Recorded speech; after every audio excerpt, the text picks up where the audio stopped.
Assalamualaikum warahmatullahi wabarakatuh. Kembali lagi bersama saya Lia. Dalam kesempatan kali ini saya akan berbagi 3 tips langkah mudah menyusun dan membuat bahan ajar. Kita simak apa aja yuk. Nah, langkah pertama kita siapkan rencana pembelajaran semester atau kita sebut RPS, di mana di dalam RPS mengandung ada acuan, materi, tujuan dan juga sasaran. Dalam RPS ini menggambarkan secara keseluruhan dalam satu semester yang akan dipelajari oleh siswa atau mahasiswa kita.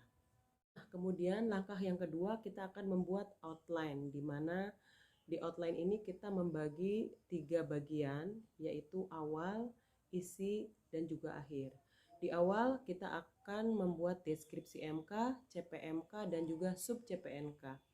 Kemudian ada petunjuk penggunaan bahan ajar atau buku ajar supaya pengguna tidak merasa bingung dan ada guideline cara menggunakan buku atau bahan ajar yang kita buat. Kemudian ada kompetensinya. Nah, itu di bagian awal. Kemudian sedangkan di bagian isi ada 7 hal yang harus kita persiapkan, yaitu judul, uraian, materi, simpulan, tugas, evaluasi, dan kunci jawaban. Ketujuh hal ini yang menjadi yang harus kita siapkan dalam membuat isi dari bahan ajar tersebut. Kemudian di bagian akhir ada daftar pustaka, glosarium, indeks, lampiran, dan juga biografi penulis.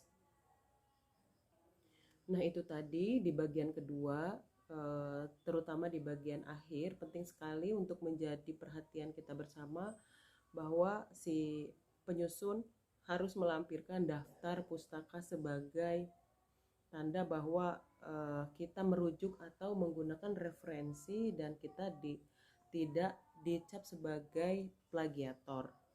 Kemudian dalam glosarium mungkin dalam modul kita ada menggunakan istilah-istilah yang sulit dipahami, kita bisa memasukkan di glosarium. Lebih bagus lagi juga adanya indeks supaya si pengguna tahu jika dia mencari sesuatu langsung pada sasarannya. Dan juga lampiran-lampiran ini bisa menambah wawasan atau menambah referensi dari si pengguna bahan ajar tersebut supaya lebih dapat pemahaman yang lebih komprehensif lagi.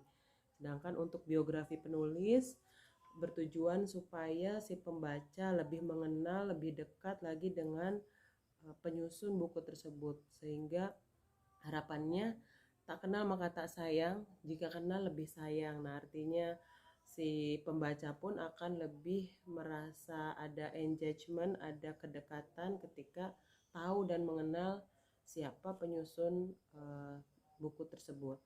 Nah, di bagian akhir kita membuat perlengkapan buku ajar, di mana perlengkapan ini berisi cover, lembar persembahan, atau teman-teman bisa menambahkan moto di dalam buku tersebut supaya memotivasi para pembacanya apa sih yang melatar belakangi si penulis dalam hidupnya, yang menjadi moto dalam hidupnya gitu kan. Dan berikutnya kita bisa memasukkan kata pengantar berisi ucapan terima kasih dan juga harapan-harapan dari si penulis itu sendiri. Kemudian tidak lupa juga kita memasukkan daftar isi yang berisi poin-poin yang ada di dalam buku tersebut supaya si pembaca juga mudah menemukan apa yang dicari, langsung menuju ke halaman yang dituju.